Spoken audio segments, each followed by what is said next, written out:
Incoming transmission from Station Atlas. Begin audio playback.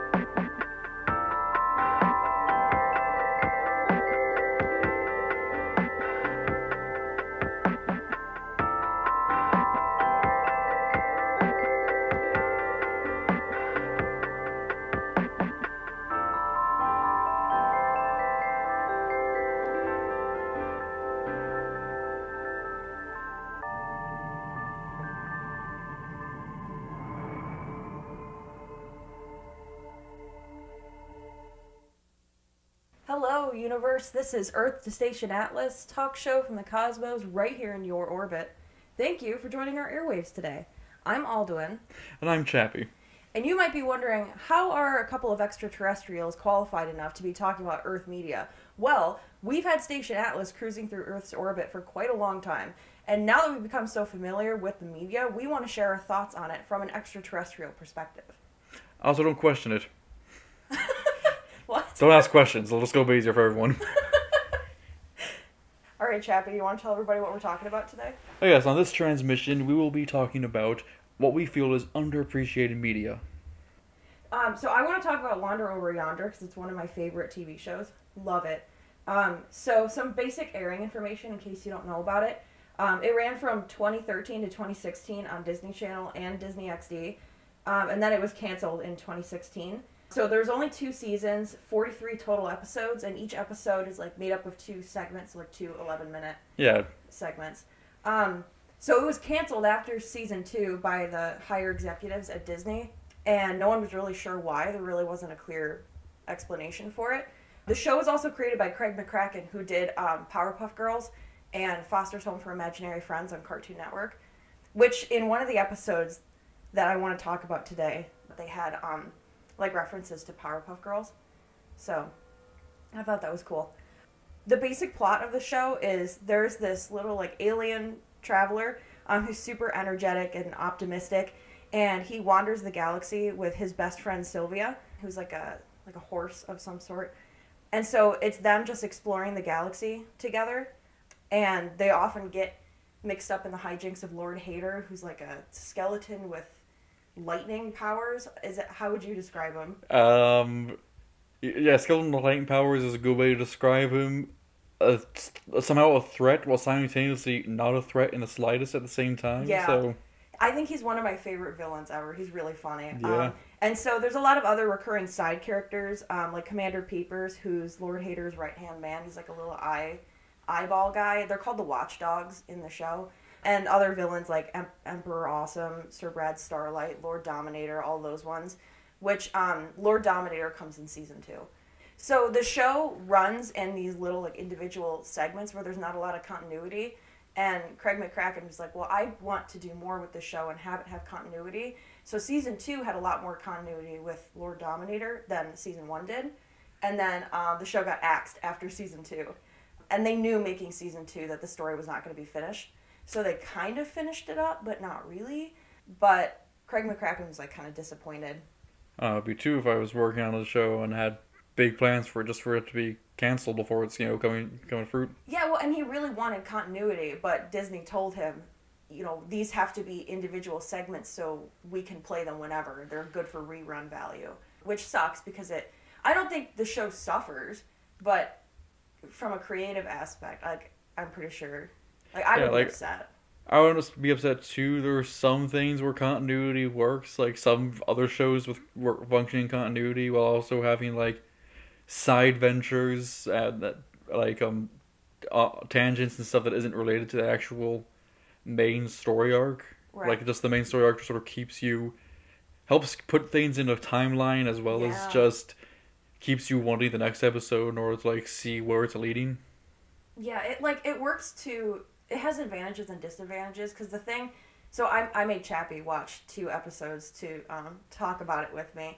And those episodes, they can stand alone. Like, you can watch them in any order. Definitely. Well, so the first episode I wanted to talk about, The Date, like, it was in season 1. Can you guess what episode it was? Like, what episode did it feel like? Mid-season, probably? It was 18. How many episodes were there in the season? 20-something. Oh, okay. So, but it feels like it would be like episode 4, episode 5, because it has like a lot of characterization in the beginning. Yeah. But it wasn't. I think that's just part of the way that the show is built. Yeah, I mean, the characters also have like very dynamic, different personalities, so it's like easy for characterization to happen, even without directly making it just characterization. Just have to put them in a scenario, and then all the personalities will play out. Yeah. Oh, so I want to start talking about the episode because I have a point about that I wanted to talk about. So this first episode that we're talking about is The Date. Like I said, season 1, episode 18. It's the first, because every episode is 2 segments, it's the first segment of that episode. And so, like, the show opens up with the opening credits, which I love the soundtrack from this show so much, and I love the opening theme. It's just so fun and energetic, and I just really like it. Yeah, really upbeat.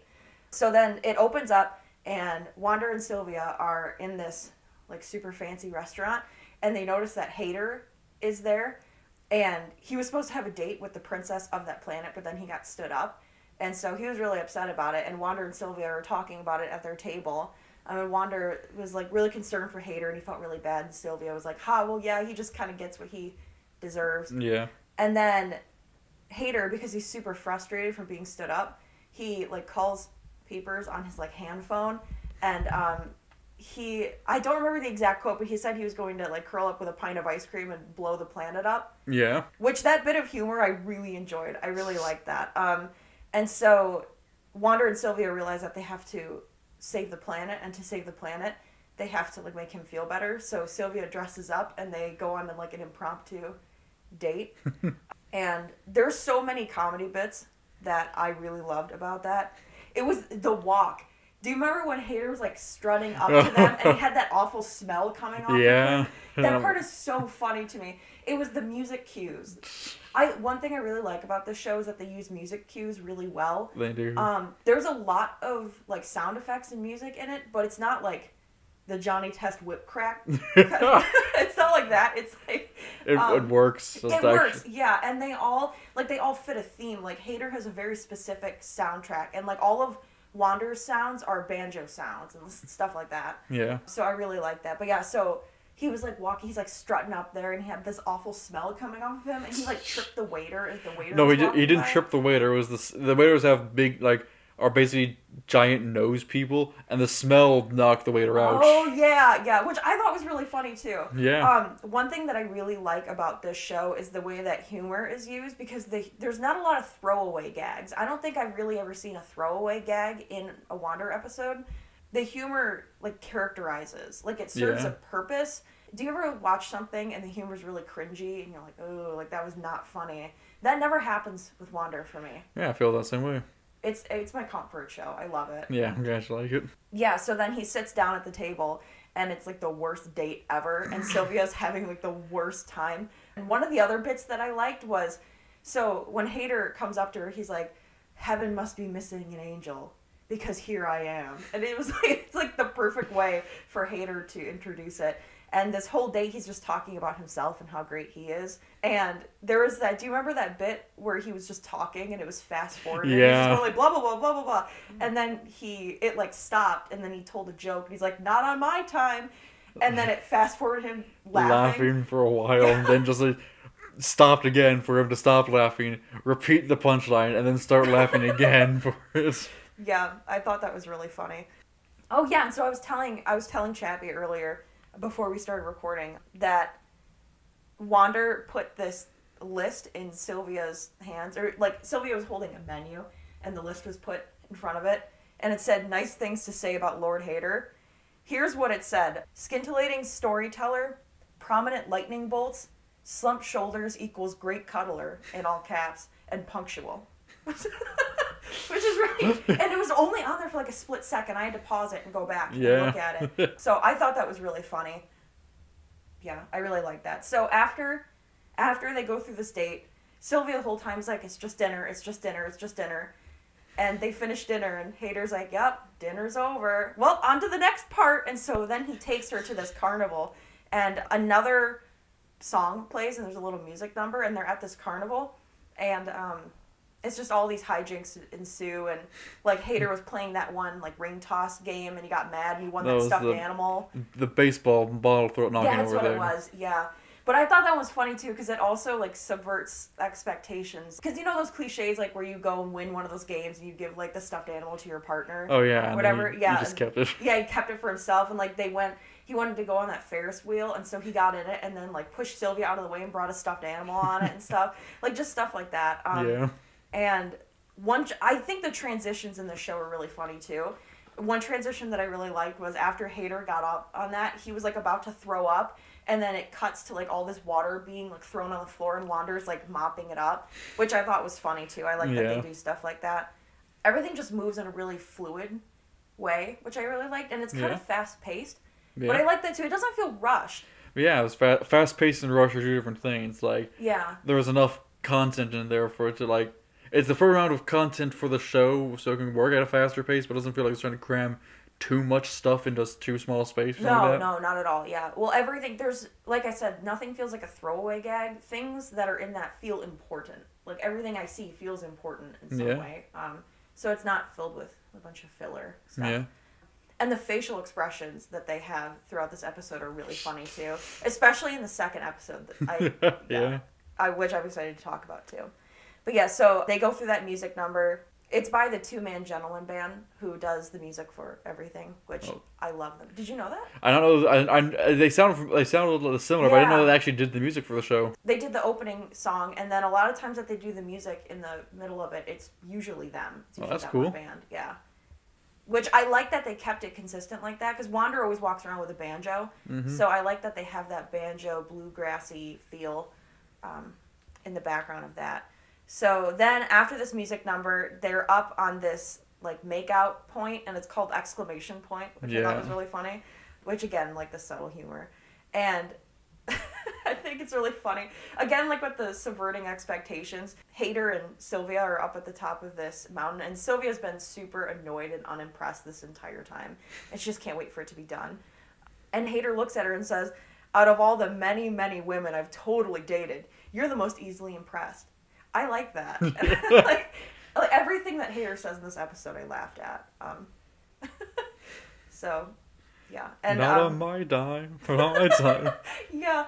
So after Hader tries to kiss Sylvia, and she pushes him away, and he's like, oh, I just want a girl to like me. And then she kisses him out of pity, like kisses him on the forehead. After gagging twice. Yeah, after gagging twice. And then Hader proposes to her, and he is like down on his knee, and he has the detonator button in his hand to blow out the planet. He's like, no pressure. And so you just see this like look of just total like emptiness. She's like, oh great, okay. It's just dinner, carnival, and a lifetime of misery. Yeah, so that's one joke that I really like. So they usually, each episode has like one recurring joke in it, and that's one where it started out like, it's just dinner. Then after the carnival, it's like, it's just dinner and a carnival. And then when Hader proposes to her and she's in the middle of this wedding, she's like, it's just dinner and a carnival and a lifetime of misery. So I like that they kept adding on to it. And the details, like the subtle details in the wedding were really funny. Yeah. Because like you see Sylvia walking down the aisle, and they're in Hader's ship with all of like his little minions there. Yeah. And did you see the cake topper? Yeah, it was Hader? Just Hader. Yeah. Lightning bolt hearts. Yeah, that was funny. And so Hader's right-hand man, Commander Peepers, is up there, and he's like officiating the wedding. And he says, dearly beloved, we're gathered here today to marry the stunning vision of loveliness to some broad he met at a restaurant. And shows don't often make me laugh out loud, and that one did. I laughed out loud numerous times during this episode. It also shows how Commander Peepers is just sort of sick of Hader's, sick of Hader doing this stuff. It was like, some broad he met at a restaurant. Yeah, like, he's just like, this isn't the first time it happened. Yeah. So Sylvia's about to marry Hader, and then Wander's solution is to try to steal Hader away. So he bursts through the door. He's got this like Southern Belle look about him. He's wearing this big floofy dress and a wig, and he's like, umbrella. I do declare, I want to marry Hader too. And Hader's like, oh, I've been watching from far for too long. Yeah, and Wander jumps into Hader's arms, and he's like, "Why would you want to marry some cheap horse?" And then he's like, "No offense to Sylvia," and then he keeps going, and then Hader's like, "Ladies, if I've got this many ladies throwing themselves at me." He says something like, "Why would I settle for a 6 and a 4?" And there's this galaxy of 10s waiting to be the world's the universe's greatest villain or something. Yeah, so he kicks them off the ship, and they're like, "Oh man, thank God we didn't get married." And then Sylvia's like, "I'd better have been the 6 or I'm going to go back and deck him." And then it cuts, like the last scene cuts back to Hader in the ship, and he's like, "Woo, I can't believe I dodged that bullet." Like, Peepers set a course for hot babes or something like that. Yeah. And he's like, "Whoever we find next will be a lot better than those girls." And then Peepers is like, "You mean Wander and Sylvia in a dress?" And he's like, "What?" And then the episode cuts after that. That's the episode that I go back to all the time to watch. I can see why. It's just really funny and really well made and well executed. I love that one. And the Buddies, too, which is the second episode I want to talk about. So that one is still season 1, episode 18, but it's segment B, so it comes right after the date. And then you can tell right from the beginning that there's no continuity in the show. So you can kind of tell, but they did a different setup. It doesn't feel fragmented, but it can start off anywhere and it works. Yeah. And so this episode opens up with Wander is like being held captive by these watchdogs, and Hader is going to drop him into this like big pit because there's this like wasteland he has. There's in this a portal to like the wasteland. Yeah, yeah. So he is going to banish Wander there, and then Sylvia shows up and starts beating up all the watchdogs. And in the chaos, I can't remember exactly what happens. I remember actually what happens. What was it? Basically, something happens to the console that controls the portal, and it's going to blow up. So Hader jumps away from the console, over the pit, and Wanda tries to catch him. Like, the portal's open. Wanda tries to catch him to save him from falling into his own wasteland. But because Hader is so much more massive than Wanda, he just sort of pulls him down with him. Right. Yeah, that's what it was. And one thing that I really loved about this opening scene is, one, that it was different from what I expected. Because it usually opens up with Wander and Sylvia doing something.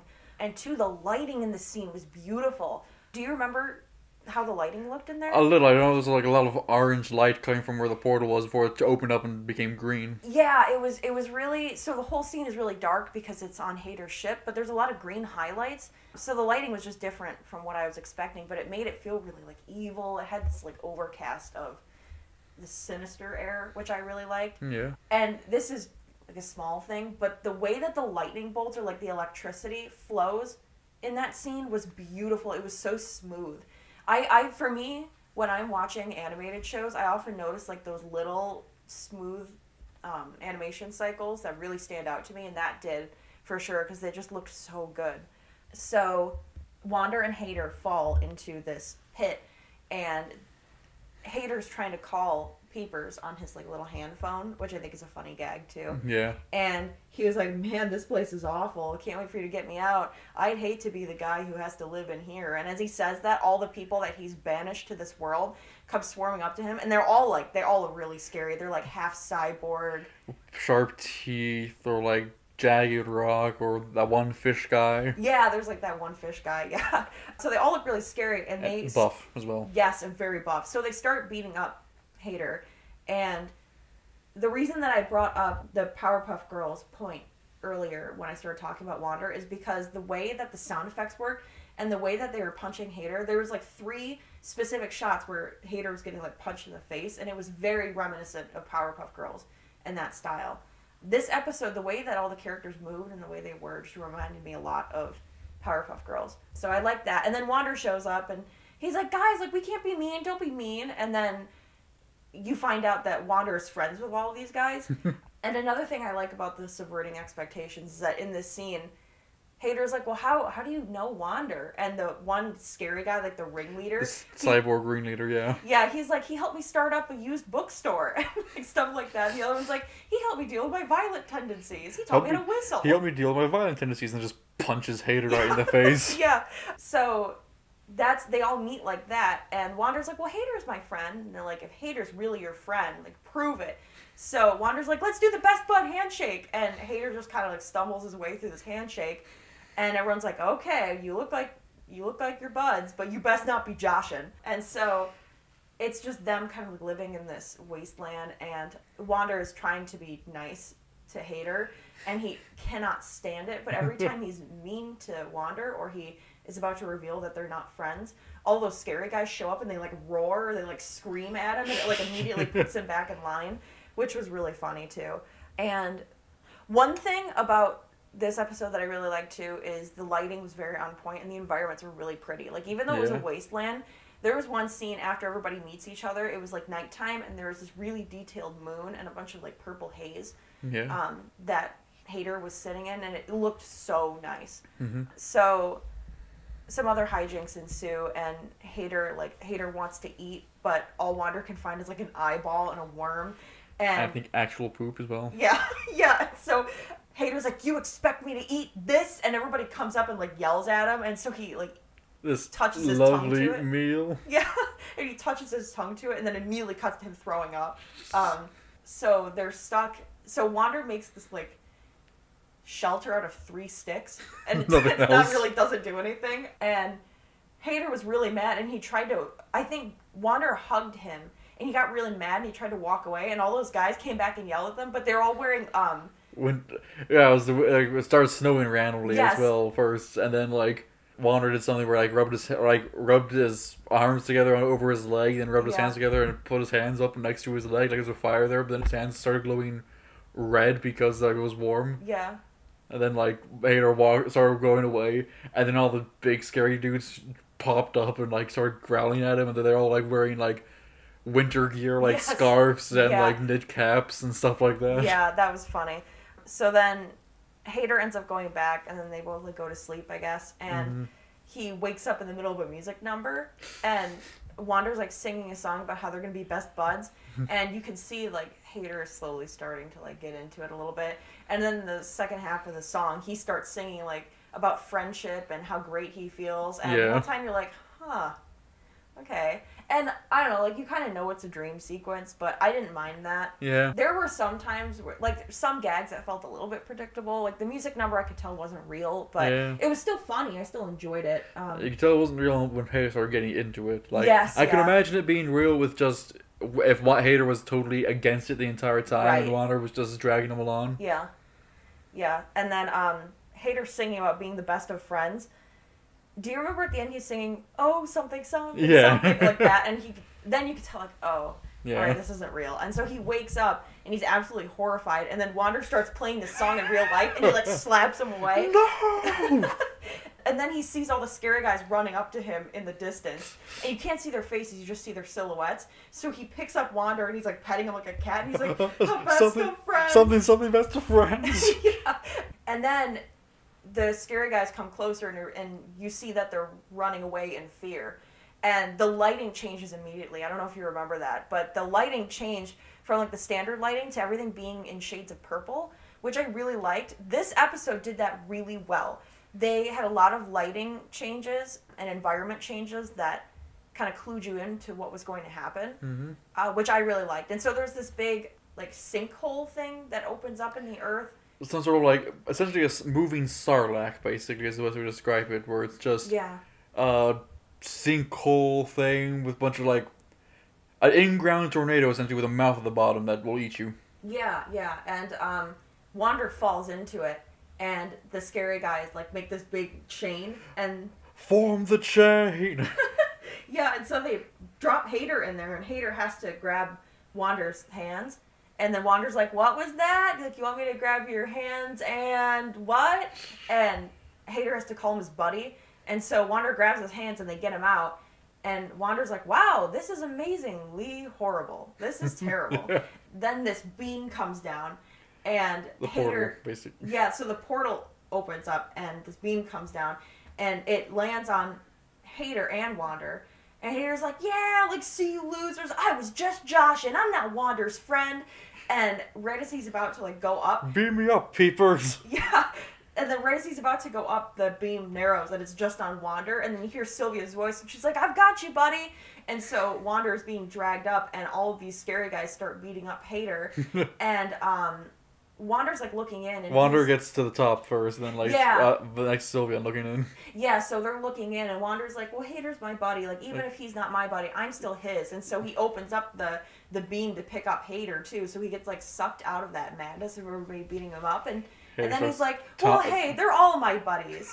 And he picks all of them up, and they start like fighting in the middle of that beam. Yeah, like Wander's like picks up Hader, and Hader's like, "Ha, in your face, losers!" And then he's like, "Oh, they're all my buddies," and picks up everyone else, and everyone else just seems to go up faster than Hader, so they catch up. Yeah, and so they all start beating him up in there too, and then they all like get out of there, and the scene ends, and you can see Hader being beat up in a ship, and the ship is like moving around everywhere.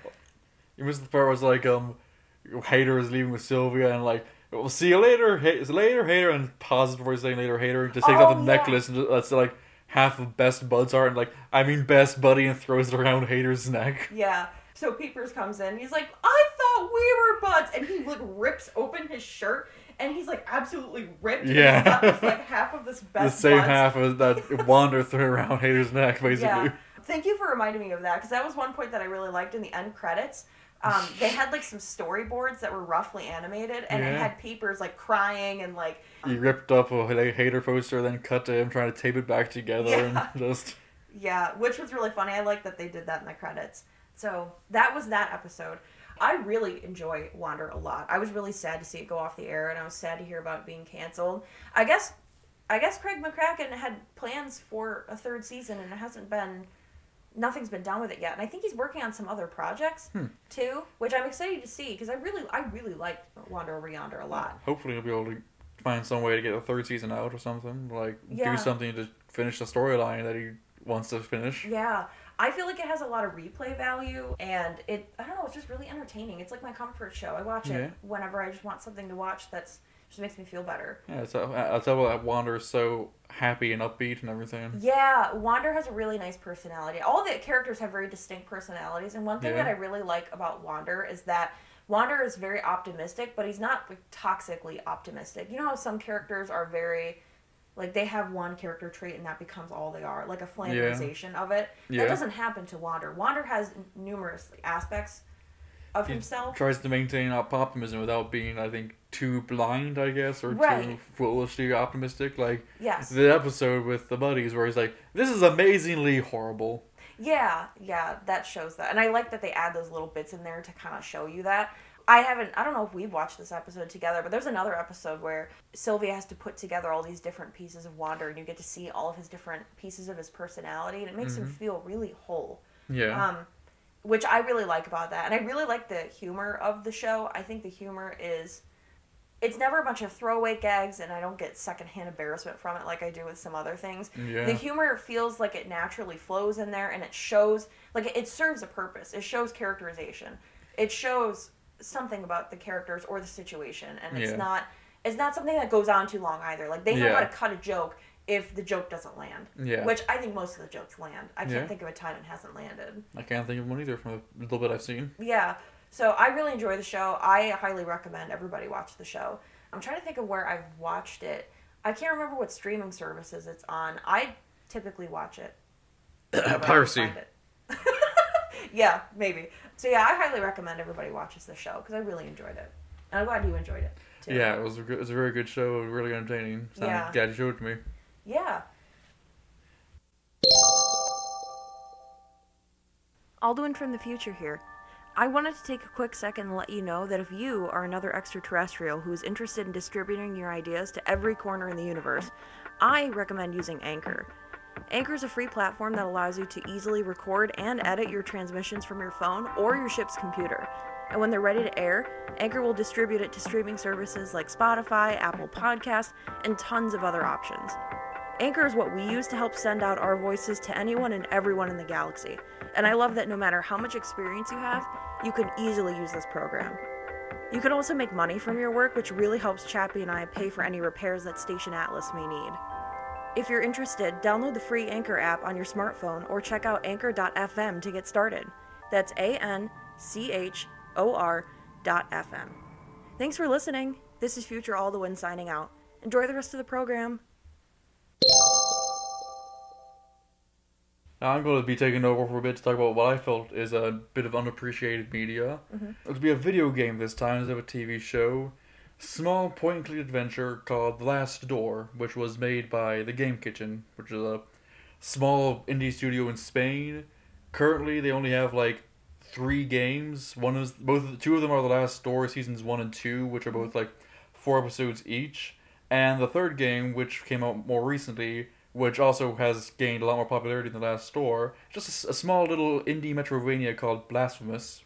Both Blasphemous and The Last Door have something I really like, where it's just the first of all pixel art style is just amazing. It looks really beautiful. Yes, yeah. And like Blasphemous add a lot more to it that The Last Door didn't have. The characters are smaller, so the environments feel much bigger. Oh, and it shows yeah. like a lot. So they have a lot more to work with like environment building and everything. Mm-hmm. So there's that. Like the whole art style is amazing. Also the atmosphere is really good in in all their games. Yes. There's a nice foreboding atmosphere from The Last Door. Having like in the first episode of The Last Door, you like enter a mansion to try and find out what happened to someone, and like when you go in the first room, it's just totally silent except for the grandfather clock next to you going tick, tick, tick. But beyond that, there's nothing, no sound or nothing, basically. Yeah. So like, and also Blasphemous has a lot of good sounds as well. I should go talk about more about The Last Door because I'm talking about now. Mm-hmm. The way it was worked, it was released episodically through Kickstarter, so that basically it will be like they released the first episode, and then at the end of this episode they'll be like, okay, and you can donate to the Kickstarter in order to try and like get the new episode made and produced faster. Mm-hmm. And I'm pretty sure for the first episode, maybe the entire first game, it was made by 6 people with like a Was it seventh, really? with a 7th person doing the music. Who were like Carlos Viola did the music for both The Last Door and Blasphemous. And first of all, he really good work on the soundtracks. Yes, yes. All the songs are just really good. I listen to them on downtime as well, just because they're very moving, more classical pieces. I've seen them described as like could easily be some of Chopin's lost works. Yeah. So really good soundtrack in that. Yeah, they released it episodically through Kickstarter, and like each time they'll just be like, hey, donate a little money and then we can get the next one. Like, you get access to it no matter what tier you donate, so it's not like you have to donate X amount of money in order to actually be able to play the game. Yeah. Which also incentivizes more people to donate, because they're like, oh, if I just donate $1, I can get to play the next episode of this game I like. Right. Instead of like, oh, I have to donate $10, $15 in order to get the access to it. Yeah. So that incentivizes more people to donate to it. Yeah. So I eventually made it like 2 seasons. The first 4 released episodically, and I think eventually released as a remaster, like not really a remaster, but like I think it was collector's edition or something like that, where it just had all episodes out in one package, as well as a few extras that just add some more story elements between the episodes. Yeah. Like they finished it up with season 2. There's only a 2-season game, unfortunately, but like they finished it off mostly because they wanted to work on a different project. They liked it, but like they felt like it was getting stale. They didn't want to be tied to one thing, so they wanted to like wrap up the game story with 1 season, another 4-episode thing that was bigger in many ways than the first one. And then they went on to go make Blasphemous, which is a much bigger, more successful game in my opinion. Like, it's a lot more popular, a lot more well known. But anyway, to get into the story, The Last Door follows the character Jeremiah David, who lives in England, but he also goes to Scotland a lot. So it's like he lives in England, and it starts off with him receiving a letter from a school friend named Anthony Beechworth, where essentially it sets into a series of actions that have to do with reckoning of something he did in school with Anthony Beechworth and a few other people that now is starting to going to affect them.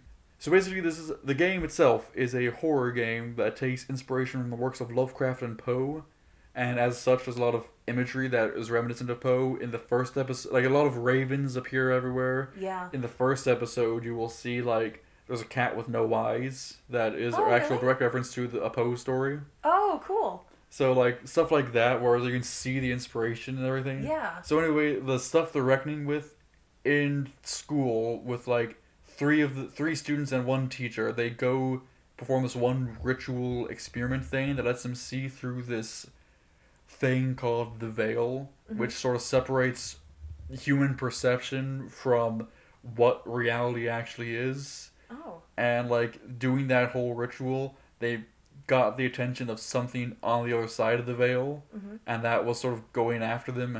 Like, in the first episode, beginning of each episode, there's like a little segment thing, a little playable intro that you do before you actually get into the main episode. And the first one, like, usually these interludes are interspersed with lines from, like, something they're either saying or lines from a letter or something. Yeah. In the first one, in between lines from a letter from Anthony Beechworth, you slowly start setting up a noose for him to hang himself because he's afraid of the thing from beyond the veil that's coming after him, and he figured killing himself will be better than whatever it's going to do to him. Right. And, like, a lot of stuff like that, it starts off with a lot of very powerful, very shocking things, usually. Yeah. That's how I felt when I first played it. Because Yeah. I played that intro part and was like, oh, okay. There's a reason I wanted you to play that, because not only is that going to be, like, that's a very shocking thing to start the game off with, it's the first thing you see in the game. That's the first part of the first episode. Yeah, one thing that stood out to me about that, too, was I liked that it had the dialogue, like, with a black screen, and then it opens up, and you can only do one thing at a time before the text would show up, and then you had to do the next little thing, and it felt very methodical, and that really built up the suspense, and the lighting and the colors in that scene, too, were amazing. That was something that you talked about, the colors and the way that the pixel art is made. Yeah. And I don't tend to play pixel art games, and that one was breathtaking. The visuals were great. Yeah, like, even though it's pixel art, it all looks really good. The lighting is all really well made. Like, it doesn't... They know, like, the Game Kitchen knows what they're doing when it comes to pixel art. Yes, and it always looks really beautiful and stuff. So anyway, like, I don't know, it's just a very well-made, in-depth game, in my opinion. Also, like, there's... it feels like most of the game follows very... Despite dealing with a bunch of weird, otherworldly stuff, it doesn't tend to get into the point-and-click adventure issue of crazy person logic that much. There were a couple points. There are a few times the crazy person logic, like, the first episode is very straightforward. Like, some of it is like, yeah, it might be a little crazy person logic, but still logically makes sense, where a window keeps closing, so you need something to, like, tie the window open. That makes sense. So you use, like, a crucifix you find, like a crucifix on a rope you find, because that's the only thing of rope or string you can find to keep the window open. Okay. So, like, it's a little crazy, but, like, it still logically makes sense. That makes more sense than the one I the fourth episode, which I had Aldwin over here play, one segment of it I forgot about was, like, you have to open this one black envelope, but you can't open it under white light. It's like, it has to be under a red light because you have to develop a photograph, and white light will destroy it. But the red light bulb is broken when you find the photography room, and you have to try and find a new one. So the crazy person logic you have to follow is, you have to find a normal light bulb and unscrew it, go off into the woods, where you will stumble upon a deer carcass with its abdomen roped open. Then you take the light bulb, dip it in the deer's blood, and suddenly have a red light bulb. I would have never thought about that. Well, when you walk into the photography room, it's got all this shattered red glass, so I thought, like, oh, I have to repair the glass. Like, I would have not thought of... I thought it was just like you find red paint or some way to make the light bulb red instead of, like, through more logical means than just deer blood. Granted, I also forgot that you can go back to the starting area of that level because you only really have to go back there for that one thing. Yeah, I mean, I guess I should have thought of it while I was playing. So the thing is, like, I don't play point and clicks because for some reason they are totally elusive to me. Like, I can never understand the puzzles. I just feel like I'm a fish out of water when I'm trying to play them. I don't know why that is. But I feel like every puzzle, I don't get it. And then when someone tells me the solution, I'm like, oh, that makes sense. But some of them, like that light bulb one, like, that's crazy person logic. Yeah. How was I supposed to think of that? Like, I was thinking about repairing the glass on the floor, and it was, in the way that it works in that game is you have to inspect something, and then you can interact with it. A lot of times, yeah. But there were times that I would I would inspect something, and then it wouldn't give, like, I couldn't interact with it yet. I had to inspect it numerous times for me to be able to, like, interact with it, which I didn't know, so I would have been totally stuck. But I think I ended up playing that episode for, like, an hour. Because the whole, and oh my gosh, that part with the clock where I had to keep changing those clock hands, I'm like, I would change, like, one hand, and then click the button, and then run all the way upstairs, and then go all the way back and all the way up. Well, at least for that, the game has a nice little like feature that I don't think is in too many point-and-click adventure games, where if you've been to an area before, and if you're going back there, you can just double-click the entrance and just immediately teleport there instead of having instead of having to go through the animation of walking all the way to the entrance and going through it. You can just teleport if you've already been in the area. Yeah, that saved my life because I had to go from that downstairs clock. I had to click upstairs and then click in the bedroom, and then I had to go all the way. But my guy wouldn't look at the clock from the doorway. I had to walk halfway across the room. Yeah, that's the only thing. I was getting so frustrated. That old man was just sitting there in that chair, and I was so frustrated with him because he's just sitting there. I'm like, dude, help me. Well, he was clearly insane at the time. I beg to differ because that man got right up and walked out afterwards. He threw open that big curtain. And I thought it was just the random gust of wind. It was supernatural stuff you're dealing with. A bird flew and started talking to you. Well, he got up and he left. Because he was totally unresponsive, and I was joking with Chappie about clocking that dude in the head with this bird that I found. Yeah.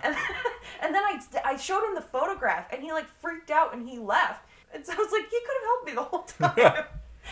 Yeah. Well, I mean, I think point-and-click adventure games work with my cold, hard logic, processing stuff. You know? I don't have that. You organics have a hard time with logical stuff, so. Yeah, I don't know what it is for me, because there's so many other types of puzzle games that I'm pretty good at. It's just that for some reason the logic of point and click games I just don't understand. But there was only 1 or 2 moments of crazy person logic at least, and the rest of it was oh, I can do this, I get this. And it was honestly, I can't remember how many point and click adventures that I've played, but that one was the most enjoyable for me. I'm glad it was enjoyable. It was the environment too was really enjoyable. The environment's good, the atmosphere's good. I noticed when you were playing it that some of the scares actually did get you because yeah, when that guy threw the curtain open and there's this scream or something and he threw it open and I jumped. I was like, oh my gosh. Yeah, I think that's a good example. Even though it's a point-and-click pixelated adventure game, there's still good scares and a lot of good atmosphere stuff. Yes. One of the scares I think you missed is you can enter the greenhouse without the lamp, and when you do, it's pitch black, you can't see anything. But if you stay in there long enough, you'll hear glass shatter further in.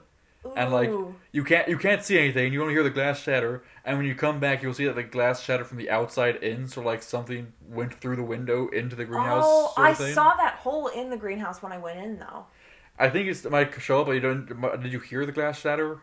I don't remember. Because I think you only hear it if you go in before you get the lamp. Oh. So it makes it more tense. I went in after the lamp because I didn't know you could do that. You had to remind me. Yeah. Yeah, some instances does get repetitive with in order to open the greenhouse door you have to click the gate 3 times, once to look at it, once to remove the bar, and then once to open the gate. Yeah, I did. Well, I already clicked on it once and then I left it alone. I was like, what am I supposed to do? And then Chappie came over and was like, you click on this numerous times. I'm like, oh, okay. I didn't know that. Yeah, there are a few instances where we have to click on something multiple times in order to get it to work. Yeah. In the first episode, there's a crooked pane that you have to click on multiple times, and after a few times it'll fall off the wall and reveal the crucifix I mentioned earlier that you need to use or the cord and cross and necklace you need to use in order to hold the window open. But mostly it was I don't know, it was just a really good game, and even though Blasphemous is another game I really I think is better, there's a better game than the Blast Door, the Blast Door still holds a special place in my cold metallic heart.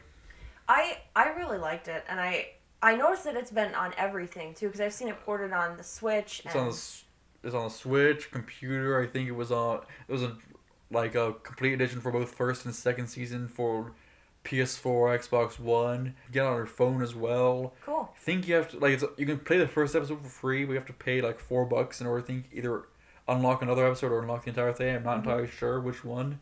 Had it on the computer, so I didn't feel the need to buy it again. Basically. Well, right.